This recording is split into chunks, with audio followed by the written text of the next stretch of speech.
Something exciting is happening at Arise Play. Oh, shit.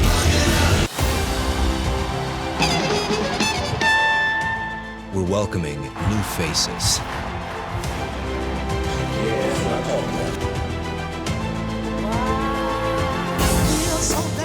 New biopics.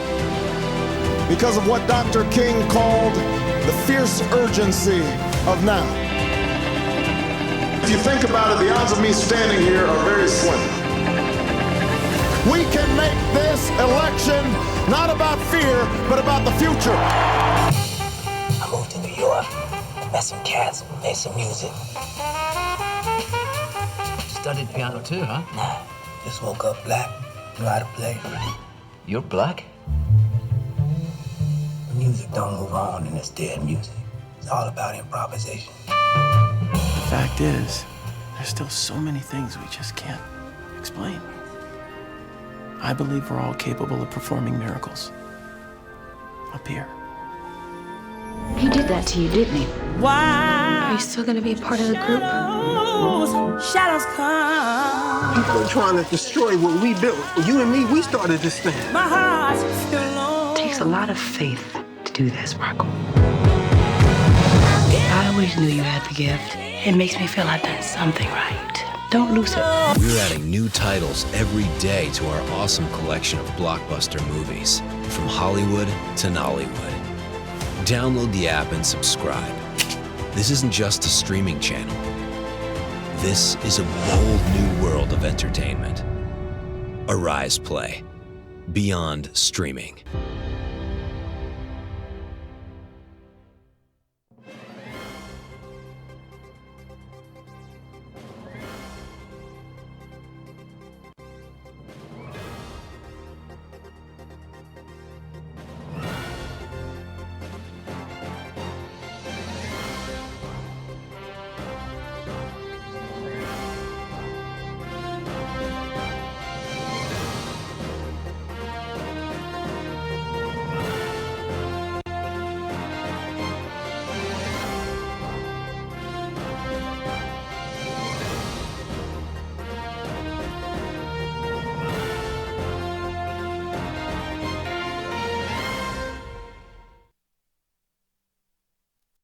Warm welcome to this week's 60 minutes of analytical review of the big stories, topical issues, and all the controversies around the world.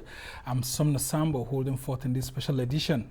Coming up, the Police Service Commission has suspended Deputy Commissioner of Police Abba Kyari, who is linked in a bribery scandal involving Ramon Abbas, popularly known as Hushpuppi. And violence, protests, and boycotts broke up at the All Progressives Congresses despite directives from party leaders. We'll take a look at all the congresses of the ruling APC held across the country.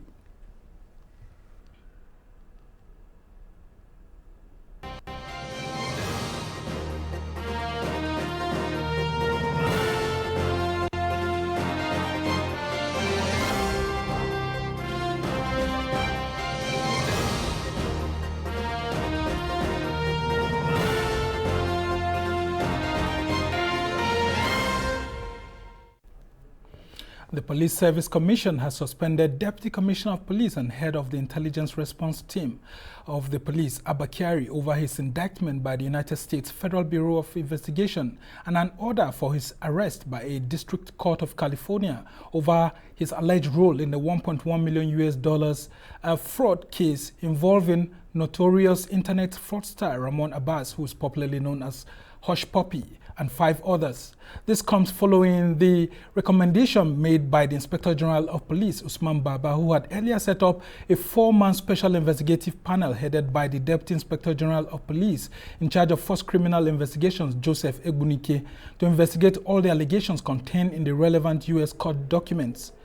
Meanwhile, the Arewa Youth Consultative Forum describes Kyari's arrest as a ridicule on his person. They sounded a note of warning that nothing must happen to him because he's Nigeria's super cop and Nigeria must handle the case carefully. Well, for an in-depth analysis on this new development, I'm joined by Arise News analyst Mahmoud Jega and Arise Deputy News Director Toby Shoni. Good to have you, gentlemen. Thank you very much. Well, let's start with you, Mahmoud. This is an interesting development. Actually, the Nigerian police authorities are waking up, and we also have the watchdog of the Police Service Commission, actually going ahead to ensure that Kyari steps aside. He has been suspended, and in all of this, a lot of people are saying that we expect nothing than a very good case, a very good probe, and if a prima facie case established against him, then the necessary actions will take place. But here you also have a youth group from the ACF actually saying that, look, nothing must happen to him.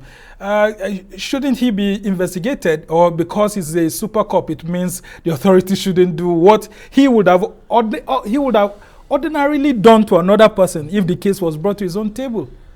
Well, you see, Oga Sambo, it is a very sad development because this man is a highly celebrated policeman. The biggest problem we have in Nigeria right now is this kidnapping and banditry. And this is a policeman who has been celebrated as having fought it. And together with that, his IRT team, they have arrested many of the most notorious kidnappers and bandits. And whenever there is a major outrage of kidnapping, he is usually the one who goes with his team and they apprehend the culprits in many cases. So to that extent, we cannot be very happy that he has been involved in this scandal. However, allegedly, yes. But once the scandal broke in the form of allegations by the American FBI, that is not something that the authorities in Nigeria can take lightly. And it is not just the police. I mean, the whole country is on trial in this matter. So I'm not surprised the speed with which the IG set up the investigative panel and they brought a report to him and he made a recommendation. The Police Service Commission sat at the weekend because that's effectively what they did. They issued in fact, the chairman of the Police Service Commission himself is on leave. He's so on it's leave. His deputy, one of the commissioners that had to statement on Sunday. Yes. Well, I didn't know Nigerian system can actually be speedy like that. Honestly, until this issue came up. Well, they have to, and this is the minimum they can do to suspend him pending the investigations. They have to now collect all the evidence that the FBI has to offer and take a look at it, and then we see where it goes from there. Well, Toby, this is a clear issue of diplomatic relations between both countries, and then there are legal aspects of it also.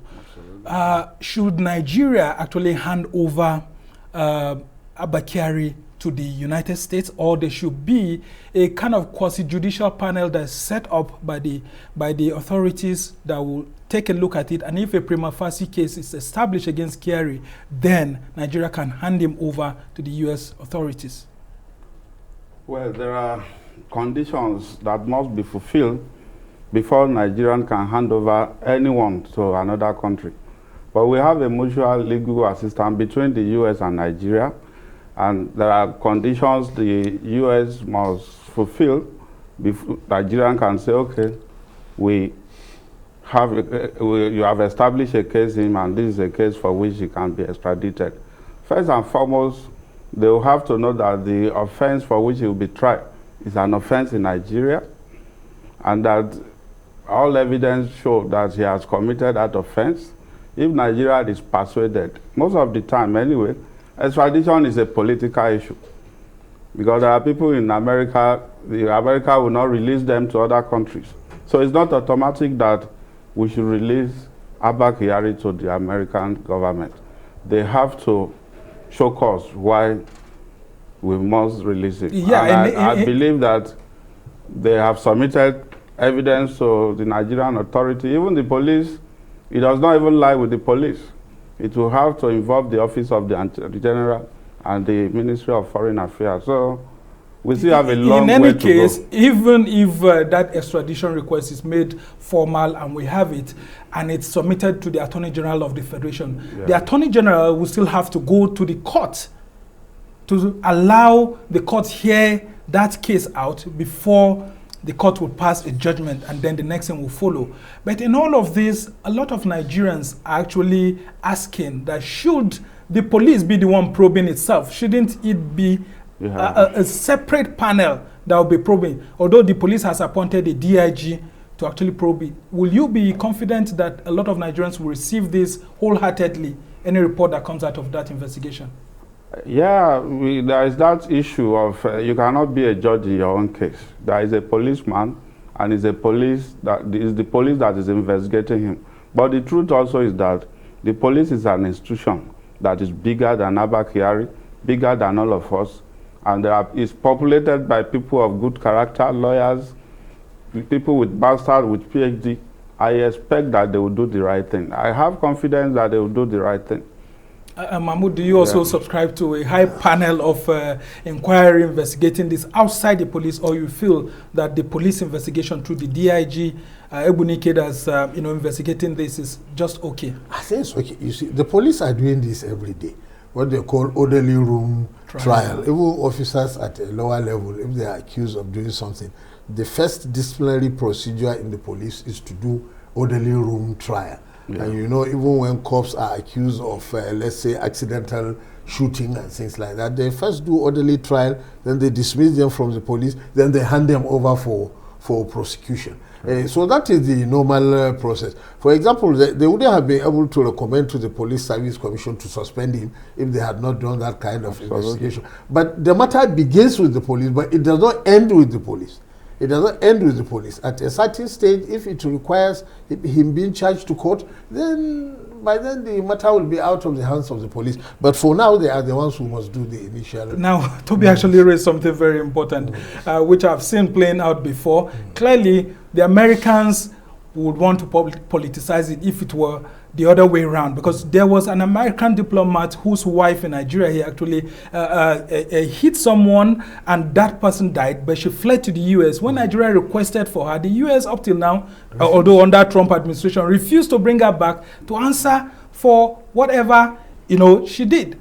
Do you think Nigeria will actually repay the United States back in her own coin? We don't even have to see. The circumstances of this case hardly call for extradition of our own citizen, because if he did connive with Hushpuppi and collected some bribe, as they are alleging, it was not done in the United States.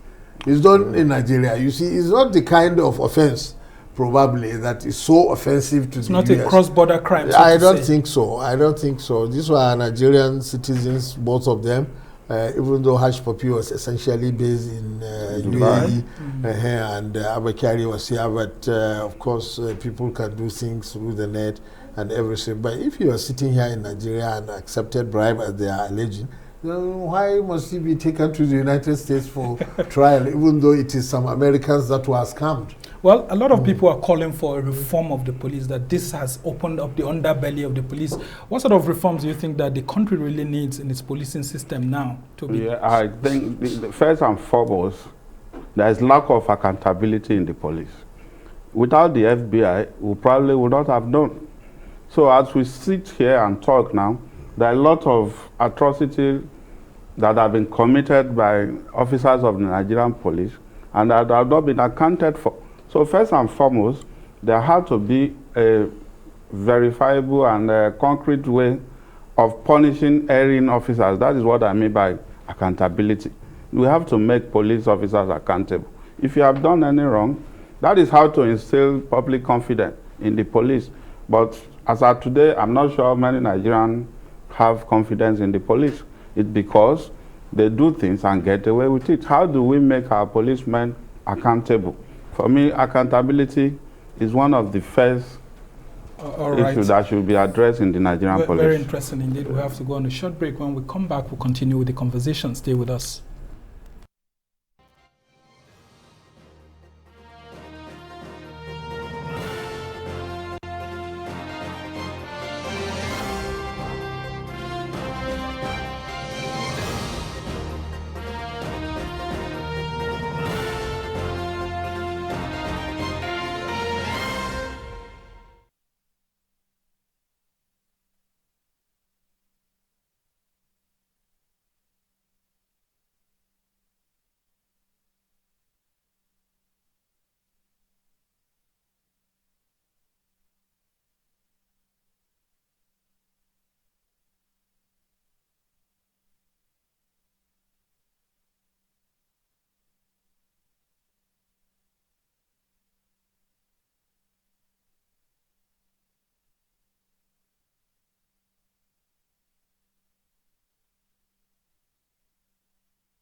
Welcome back to This Week. I'm still here with Arise News analyst Mahmoud Jaga and Arise Deputy News Director Toby Shoni, and we're taking a critical look at this news that just broke earlier in the hours of Sunday that Nigeria Super Cup Abba Kyari has been suspended by the Police Service Commission following a recommendation from the Inspector General of Police, Usman Baba. And I'll come back to you, Mahmoud. Let's take a critical look at the role of the Attorney General of the Federation in this case and the Police Service Commission. These two institutions, what role are they expected to play in both the discipline, investigation and extradition hearing of this request by the Americans? Well, for now, Abba Kyari is a serving police officer. So obviously the authorities directly responsible for disciplining him if he committed any offense at all would be the Inspector General and the Police Service Commission, which is exactly what they have done. But I suspect when the Americans are forwarding their request, whatever it is, it will not be going to the police. It will probably go through diplomatic channels to the Attorney General, who will be the one who will determine the next step to take. And as you said earlier, extradition in the end must be authorized by courts, and it is normally not an easy process at all. We remember the late Buruji Kashamu, when the case was even more serious because that was a drug case supposedly harmful to the United States, and for that reason they demanded his extradition. Well, it was never done. Coincidentally, Nigeria is also asking for extradition of Sunday Igboho in Benin Republic. And it's the same process. Exactly. I mean, countries have to follow the legal procedures. It's true. Now, let's talk about the Police Service Commission actually asking the Inspector General of Police to forward all the details of this case to it. How do you think that will work, considering that the IGP investigative team is there working, and then you have the Police Service Commission also asking for the case file? How do you think this will work concurrently? Yeah, that is a very serious issue too. The first point to know is that by virtue of the Police Service Commission Act, as an officer, it is the Police Service Commission that can discipline him. Because he's a senior officer. But there is also an inherent power in the power of the IG. IG is the manager of the police. If you are my manager, it goes without saying that you have power to discipline me. So he has the inherent power. So both of them will have to agree. But what the IG cannot do is that he cannot pronounce guilty. Whatever his investigation team did, you have to submit it to the Police Service Commission. The Police Service Commission will now sit on it and decide, and probably still make a recommendation to a higher authority. The Police Service Commission cannot extradite him. Yeah, definitely. Now let's talk about Abba Kyari saying consistently that he remains innocent of these charges, and you have also brought a new dimension that even if there was an alleged bribery, it actually took place within the Nigerian soil. So how do you put these issues together, considering that there's more domestic aspect to it than even an international aspect? And if it were an American policeman, would you think the Americans will release the policeman to Nigeria to try? Well, that's true. Like Hushpuppi is also a Nigerian citizen, but he committed these offenses, alleged offenses, abroad, because he was mostly based in Dubai, and allegedly he was scamming Americans of millions of dollars. Fine. The Americans got hold of him. We can't stop that. He was not taken from Nigeria. He was taken from a foreign land, and he took himself there. Now that's very different from this one. Somebody who is sitting in Nigeria is a serving Nigerian police officer, and the Americans say they have evidence. Now, there are certain offenses, probably like drug dealing. If, let's say, somebody did drug dealing in the US, or some treasonable thing, or even a violent offense. Maybe he shot somebody or exploded something somewhere and run back to Nigeria. Then the Americans could make a plausible case asking for us to release him there. But if what they are saying is that he collected money allegedly from Hushpuppi and arrested somebody also here in Nigeria illegally, the question can be asked. Well, what is your problem? And I'll put the question to you. When you hear Abba Kyari saying that he remains innocent, how much innocent should Nigerians take his innocence in quotes? You know, of course, in law, I mean, he is innocent until conclusively proved guilty in a court of law in Nigeria, preferably, or whether it's in the US. But unfortunately, in this age, you can't stop people from jumping to conclusions. Yeah, I mean, you could hear the Arewa Youth Consultative Forum, already saying that nothing must happen to him, that they feel and stand with whatever he has said, that he's not guilty of these crimes, and Nigeria must not extradite him. You know, Nigeria has become a terrible place in that respect. You know, they are only borrowing the language of IPOB and of it's becoming sectional. Exactly, they are trying. Otherwise, there is absolutely nothing regional. This is not a northern or southern issue, but because that was what IPOB said when Kanu was arrested, and also the supporters of Iboho were saying the same thing.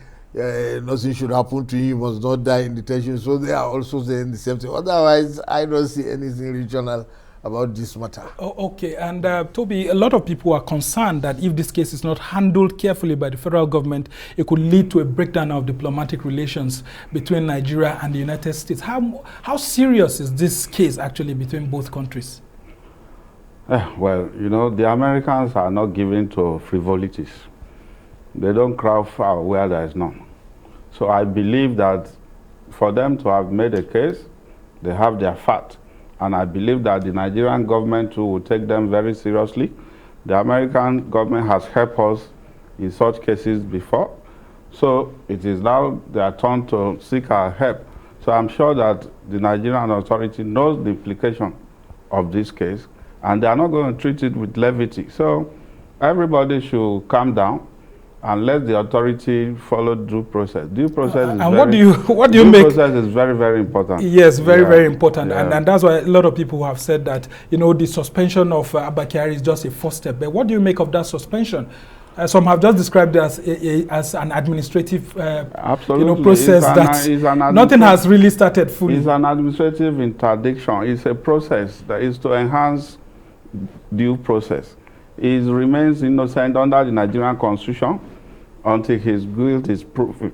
So he has to be, even if I were him, if he has been smarter enough, he will have asked the IG to let me go, maybe on leave while you do your investigation, so that you should not have even waited for him to be suspended.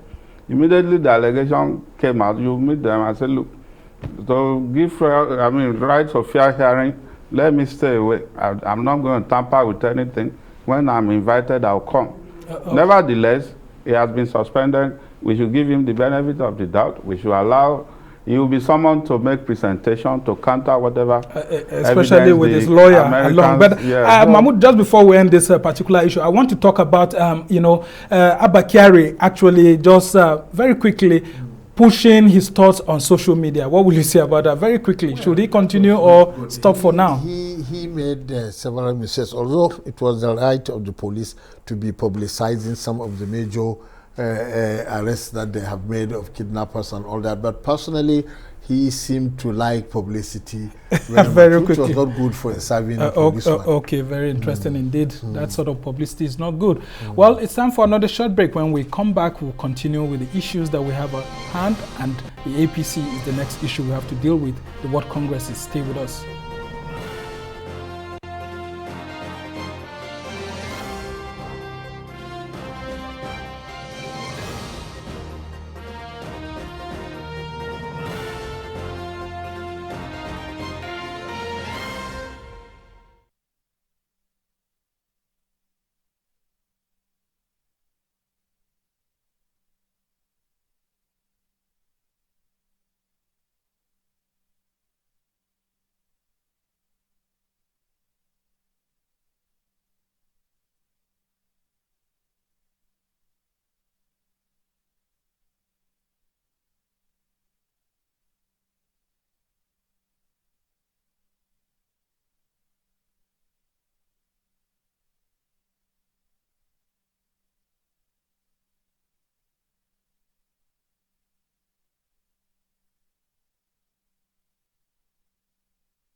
Welcome back to This Week. I'm Somna Sambo, and I still have with me here in the studio Mahmoud Jega, who's Arise News analyst, and Toby Shoni, who is the Deputy Director of News in Arise here. And we've been discussing lots of issues, and we will now have to go on to other stories that we have. Against the directive of the APC national leadership, parallel congresses were held in many states during its World Congresses held on Saturday. Some of the states that recorded chaos include Ogun, Ekiti, Oyo, Akwa Ibom, and Imo. In Akwa Ibom State, the Congress was disrupted by protests. The APC State Secretariat in Uyo was locked up and later attacked by angry youths who accused the party's interim National Secretary, John Akpan Udoidege, of hijacking the entire process in favor of his cronies at the expense of party members, saying that he wants to contest for governorship. In Kwara State, parallel congresses were held by Governor Abdurrahman Abdurazak's group, which is recognized by the APC National Secretariat, and the group loyal to Information Minister, which is also known as the Loyal Group. It is actually loyal to Lai Mohammed. Meanwhile, the Adamawa World Congress Committee has passed a vote of confidence on APC officials for conducting a free and fair Congress in the 226 wards across the state. But amidst the controversies, many APC members have kicked against the consensus arrangement for the World Congresses and questioned the Malabuni-led leadership for not allowing full elections to hold. Other top members of the party have also argued that based on the minority judgment of the Supreme Court, the Congresses ought not to have been held until Buni vacates his post, or else the courts may cancel the exercise. Let's take a listen to these people from Adamawa who are passing a vote of confidence. I've been told it's not available for now. Well, I would want you, Mahmoud, to talk about the APC and its problems. Nigeria's ruling party, if it's a governing party, a lot of people expect lots of standards from it, especially standards that will have to do with internal democracy. But here you have just the World Congresses becoming a big challenge. You have governors fighting with their former governors. You have ministers fighting with governors. You have some top party officials in the state fighting with others who are at the center. And a lot of people are asking, what's going on within APC? That is the price that the party is paying for becoming so large and so successful that so many people are running from PDP from the opposition into it. You see, there is this belief among Nigerian politicians that this is the ruling party and the main election is for its candidates. You know, if I am able to win the primaries in this party and become the candidate, it's like I am a shoe-in the general election. So that's where you expect most of the trouble and the controversy. But then, of course, matters are not helped by the way APC has handled its leadership, this interim business. Although what some people are saying, I don't know the basis, because people are clutching on a minority judgment of the Supreme Court. Now, a minority judgment is not binding. It is the majority judgment that is binding. And they are saying, based on that, the Supreme Court may cancel. Well, 3 out of 7 judges conversed that position, but they were overruled by 4. So why? Well, the fear is that people may now go back to the courts and start some litigation against the APC national leadership, haven't seen that window open to them through the minority judgment. And people are now saying that, look, you cannot put something on nothing. So these World Congresses, which is the foundation that this local government, state ESCO, zonal, and the national ESCO will be on, may actually be subject to litigation. And if care is not taken, once any court rules and it affects them badly, then there will be a challenge. What's your view? Well, on the other hand, there is this principle that, okay, don't go interpreting laws to the level of absurdity. Okay, the caretaker committee is trying to put the legal structures back in place. Yes, from the ward to local government. And if you stop that, you are talking about putting something on nothing. If you stop that, then what happens? Because the Adams Oshimole-led leadership was dissolved more than a year ago, and possibly even if they had not been dissolved, possibly their time in office would have expired by now. So what do you do? You know, So the best practical way is to go ahead and have these congresses and now re-establish the elected leadership at all levels. But of course, the courts may say different. I don't know. Well, a lot of pressure is on the Buni-led NWC at the moment, and you can see this parallel congress is being held, irrespective of the fact that the party said it will sanction anyone or group who goes on to organize, parallel congresses. What do you make of these congresses first, then before we go to the issue of Buni? Well, let's not forget where the APC came from. It's an amalgamation of political parties. The CPC, the ACN, and part of AMPP. Because of that, it's difficult agreeing among themselves. In fact, someone said it is now that APC is trying to become a political party. Absolutely. So it's an amalgamation of different political parties, and therefore, they have not been seeing things from one perspective. So it is expected that this thing will happen. But I'm sure they will get over it. When you see Lai Mohammed, for example, Governor Abdulrazak, having this tussle despite the National Working Committee recognizing Abdulrazak's group as you will now wonder, why should a serving minister and a governor be fighting, and then the National Working Committee doesn't seem to be resolving this problem? Is this not chaos ahead of 2023? But they have been working to resolve the crisis, to the best of my knowledge, but they have not succeeded. But the good thing is that there is a committee to address grievances.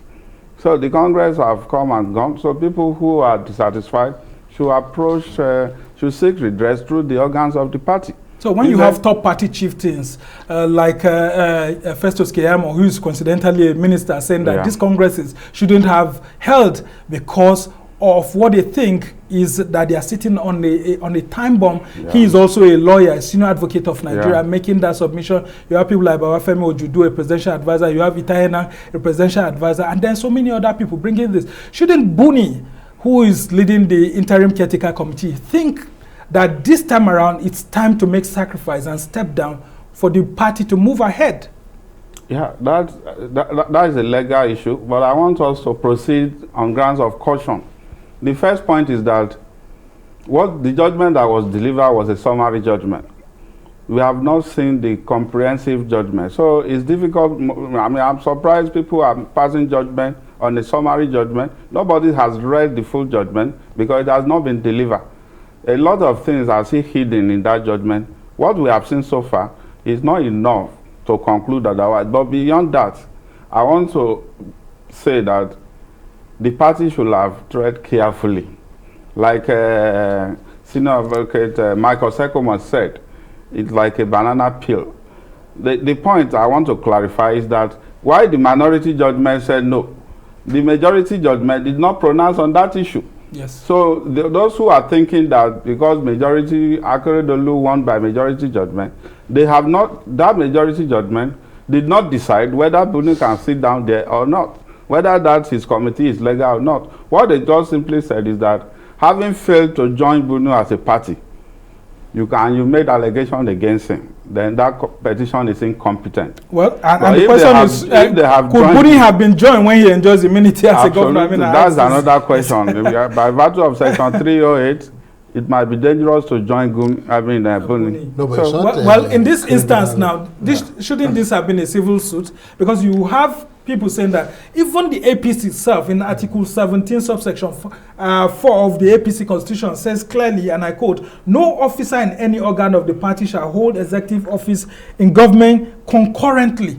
And then you see Section 183 of the Constitution, actually 1999 Constitution, actually saying that the governor shall not, during the period when he holds office, hold any other executive office or paid employment in any capacity whatsoever. But then you also hear some side of the APC saying that the Governor Buni is only holding an ad hoc office. So what do you make of that? Well, somebody should start litigation because, okay, the courts do not advise anybody. Somebody has to go to court, plead his case, and he also has to have local standard. You see, it's not everybody who can just run and say APC did this. Okay, what is your locus?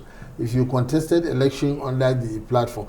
The case that the Supreme Court just disposed of was an election issue between APC and PDP. Sometimes maybe the parties do not play their cards very carefully. Like, for example, PDP in Ondo State could have instigated some APC fellow to start litigation within the party and say that the primaries of the party that nominated Akeredolu was not properly done because the committee that endorsed him and sent his name to INEC is incompetent because of these reasons.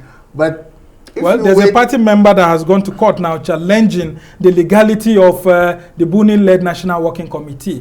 And a lot of people are saying that if that is the case, shouldn't Buni start thinking about the overall APC itself, that must he continue to be governor and then continue to be APC interim national chairman? In all of this, do you think that the party members should be raising this? Shouldn't they be supporting Buni, like you have said earlier, to ensure that this process is concluded? Because once this process is concluded, from ward to local government to state and zonal and national, Buni will definitely step back. Definitely. Well, you see, Buni did not make himself the party chairman. It was the caretaker chairman. It was the APC National Executive Committee, or more practically, probably the president. We are going to talk about that because that's also an issue coming up. Yeah. So, and also maybe because it's only a court that can make a definite pronouncement. As we said, some people could say that no, but he's not the party chairman. He's just doing one kind caretaker assignment for a few months, and so it's not what the Constitution says, that don't hold to substantive positions at the same time. He's not holding any substantive position. It's just a temporary ad hoc assignment. So only a court can make a definite. And in any case, it's not the first time. We had cases before where governors were chairmen of parties. I remember AMPP Governor Bafara, when he was governor of Sokoto State, he was the chairman of AMPP for about 2 years. Maybe because nobody went to court, or maybe because the AMPP constitution didn't make a similar provision. Exactly. The party say it has consulted Abubakar Malami, the senior advocate of Nigeria. We didn't hear the legal advisor of the APC talking. In all of this, what do you make of the advice given by Malami that the Congress should go ahead? Well, Malami is not a court of law, but he's a legal luminary. He's a senior advocate of Nigeria, so his opinion also counts too. I'm sure you probably will have even consulted judges on the ground. You can never be too sure. And we also heard that President Muhammadu Buhari directed that Vice President Yomi Oshibanjo, who is a professor of law, should also be consulted. In all of this, do you think is the right advice that was given to the party to go ahead? But like he said, there is no easy option for APC. What happened? Assuming he didn't, Buni did not go ahead with the Congress, what are the options? Would they bring back Oshiomhole to come and do it? So, exactly. So you cannot there is no an easy option, so they probably have to see it through. They are there already. They cannot look back. It's time for us to go on a break. When we come back, we'll continue the conversation and take a look at the APC World Congresses conducted on Saturday. Stay with us.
Welcome back to This Week. I'm still Somna Sambo, and I have with me here Arise News analyst Mahmoud Jega and Arise Deputy News Director Toby Shoni, who are still with us, and we're taking a critical look at the APC World Congresses that took place on Saturday. And I want to go to the issue of parallel congresses that held. What sort of punishment do you think the Interim National Caretaker Committee will deploy in this instance, considering that as at Friday it had warned party members, party leaders and all of that not to engage in those parallel congresses?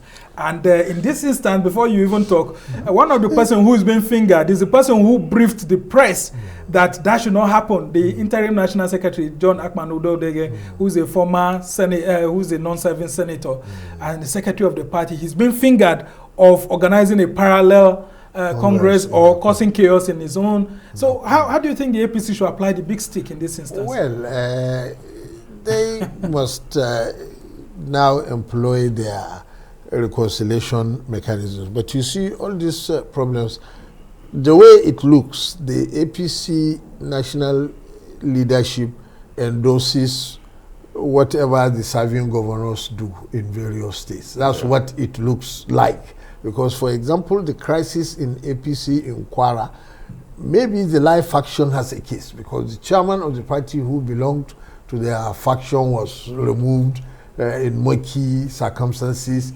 but it's like the governor got away with it and got endorsed by. So that was what caused problem. So there wasn't real genuine reconciliation, and matters were worsened by this concept of consensus. Because, you know, it's very difficult to define how you achieve consensus in the midst of all of this in politics. So it could be just a front for imposition. They said there will be consensus, then some people retreat into a hole, then they come out with a list and read it and say this was what was agreed. And it brings me to the point, actually. Aren't we going to see judges deciding candidates for APC at the end of the day? Because when these cases go to court, either because of the Buni issue or they go to court because of these parallel congresses, it looks like it's judges that may end up deciding who is a candidate for the party. Nobody has to be told, because the Zamfara case is still fresh in everybody's mind.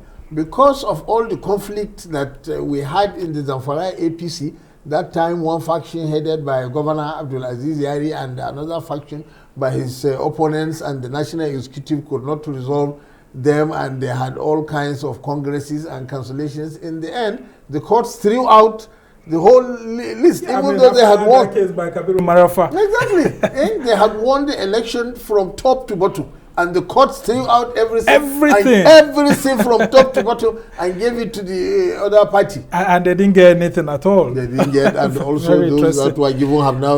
Okay, now let's talk, Toby. Let's talk about this issue of consensus. And I'm looking at the Article 20 of APC's constitution right here before me.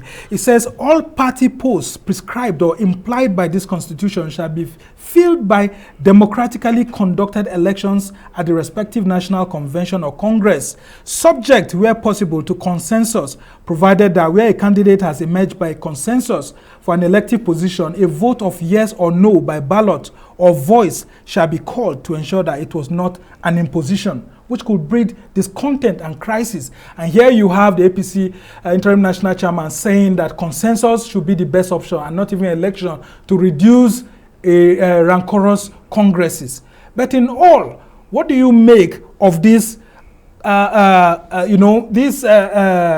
issue of consensus, which has now led to parallel congresses? Do you think it's a good option by the party, or shouldn't they have just gone ahead with what the Constitution says, election before consensus? I think the APC is a party that is good at breaching its own constitution. The provision you read out is very clear. The first way to start is to do democratic election. If you cannot do that, if they agree, fine.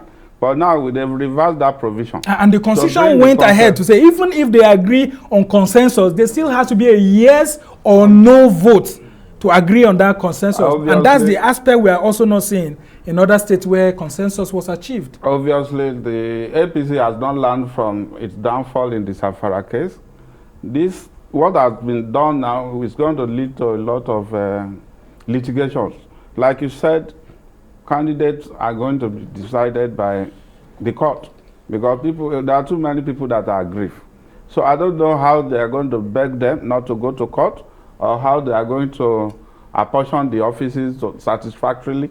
But the way things are now, expect many litigation. Now, Mahmoud, let's take a look at the critical role of President Muhammadu Buhari, first of all in reconciliation and all of that. He himself has been accused of superimposing this interim national working committee. Some people said, I mean, the last National Executive Committee meeting was just more of like a briefing, and party members just heard that the Buni-led NWC had been extended for the second time again. After 6 months in December, members were waiting for convention in June, but it was now, they were just told that President Buhari said this committee should just go ahead. What do you make of that? That tradition has been established in Nigerian politics at least since 1999 when we went back to start this republic. Don't forget, in the years of PDP rule, when President Obasanjo was in power, really he was the one who was making and removing. After a few years, the chairman who was there, Solomon Lai, said he didn't want him, removed him, brought Barnabas Gemade. After a year or two, removed that one, brought Audu Ogbe, and then they quarreled over a plate of national chairman. Sacked him, brought Colonel Abadu Ali almost out of the blue. So the tradition was there. And Dr. Jonathan was doing the same thing. He was the one who brought Bamanga Tukur. At another stage, he brought. So even in APC, you see, it was President Buhari who nominated Adams Oshimole to be party chairman.